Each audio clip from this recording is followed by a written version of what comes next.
Sino? Ngayon, ligtas kayo ang nabibinta ng druga. Dahil narito ang mga kapulisan. Pero yung mga boss nyo doon, paupo-upo, pasilpon-silpon. Yung boss nila, saan nanilaan? Aircon. Kayo nakatayo.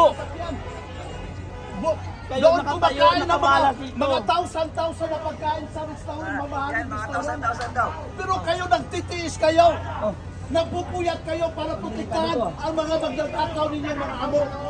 Yan, may dala pa si Kuya ng ano to? Makatarungan ba yan? Rosario. Tapos nagdala pa kayo ng maraming pulis dito. Wala, umalis na.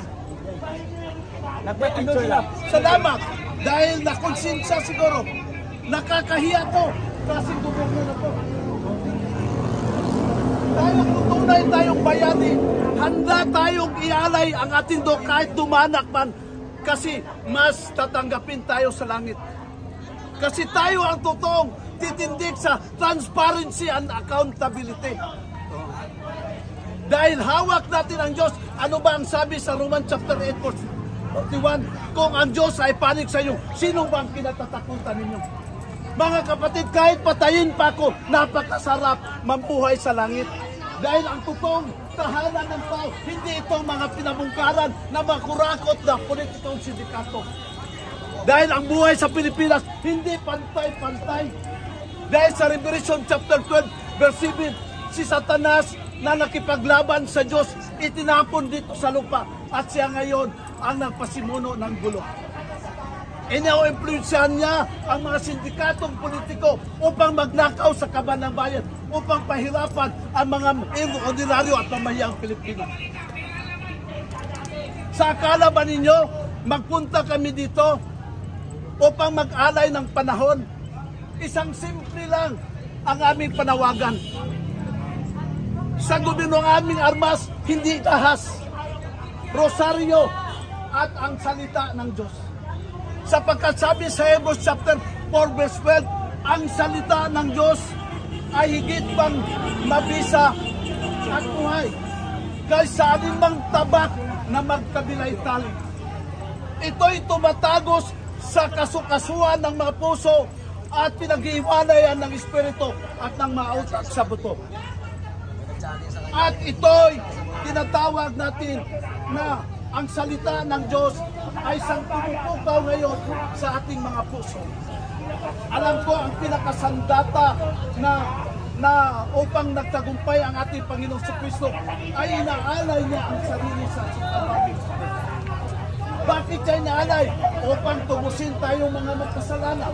Kasali na yun ang mga sindikatong politiko na nilalakastangan ang ating Panginoon. Oh, teka na nila, sa flight control. Yan.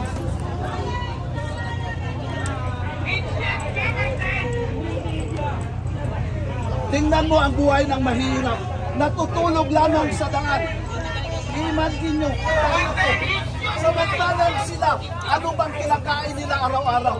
Steak. Samantalang ang mga taong dukha, mahirap natutulog lang sa daan. Kung kayo imagine nyo lang, na darating ang panahon na ganito ang kahihinatnan ninyo.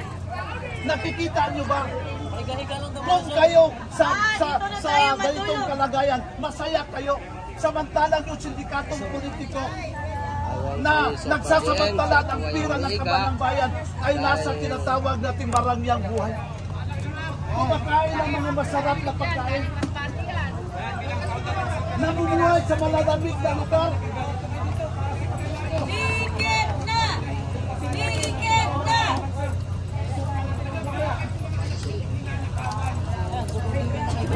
Ang paalala ng banal na kasulatan, Lucas chapter 12 verse 15. Sabi doon, mag-ingat kayo sa anumang uri ng kasakiman. Huwag na si Super Jim. Laban lang, laban tayo.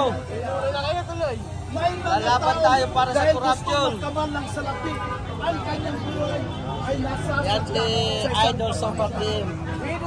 Sabihin ba natin, nagtagumpay ang mga politiko na mga sindikato dahil sa pagsasamantala sa kaban ng bayan. Pero sa mata, sa ustisya ng Diyos, hindi sila makatatakas. Sapagkat tayo mayroong tinatawag hangganan ang buhay sa mundo. Sino ba sa atin ang gustong mamumuhay ng 1 milyon na tao? Buhay na tao, hindi natin alam. Malay natin bukas, wala na tayo. May nanamatay sa islam, inaatake na ng puso. May nanamatay sa sakit. At kasalamat kung may namamatay sa katandaan. Si Makata hindi matatakot mamatay dahil kukumunta siya ng ating bansa para ipaglaban ang ating bansa. Super DM! Walang tao ang Makata ng bayan! Ang ating Panginoong sa Kristo, 33 years lang, una niya tinupad ang misyon niya dito. Pagkatapos ng 30 years, Alam natin na hindi natin natinubos ng Panginoong sa Kristo, tayo ang mga kasalanan. Bumalik siya sa langit. Pero ano bang standard ng kaharian sa langit na iniwan ni Kristo? Huwag kang magnakaw. You shall not steal. Kasali yan sa 10 utos ng Diyos. So kayo, pinupupuntahan nyo ang mga politikang magnanakaw. Nagiging accessories din kayo. Dapat mangukumpisal din kayo. Dahil sa oras na pinupupuntahan nyo yung mga politikang sindikato, nagtanakaw ng kabanang bayan. Accessories of sin. Sin of omission yan. Ano bang sabihin? Ibig sabihin ng sin of omission, yung hindi natin dito gawin ang kalooban ng Diyos. Ano bang pagdasal natin?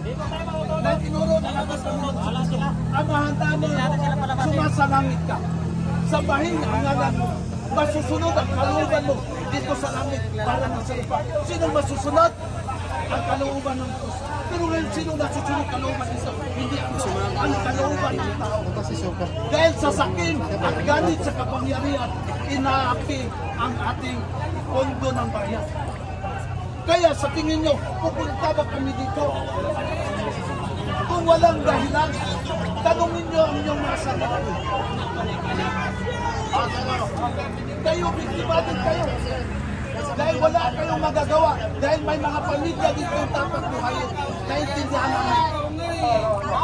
Siguro kung kayo sa panig namin, siguro masasaktan din kayo. Hindi pa ba kayo naawa sa akin dahil sa rally naging lalaki na ako? Patunay na sila ay Babae dahil sa rally naging lalaki ako. Hindi na pa kayo naawa? ilaban natin yan! Tara, matulog na tayo! Hihiga tayo dito sa sahig. Maganda dito! Super DM natulog na. Oh. Naglatag na si Super DM. Ang mga sindikatong politiko nagpapasarap sa buhay. Samantalang Hindi nyo kapag-rental na ba? Lumatagas mo pa dapat kayo mapupuyak. Mamaya!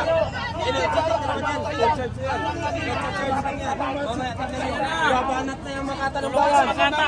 Nagpapaila lang! I-recharge lang ng Makata! I-recharge lang! Nag-insure sa Makata ng bayan. Kanyang testimonya.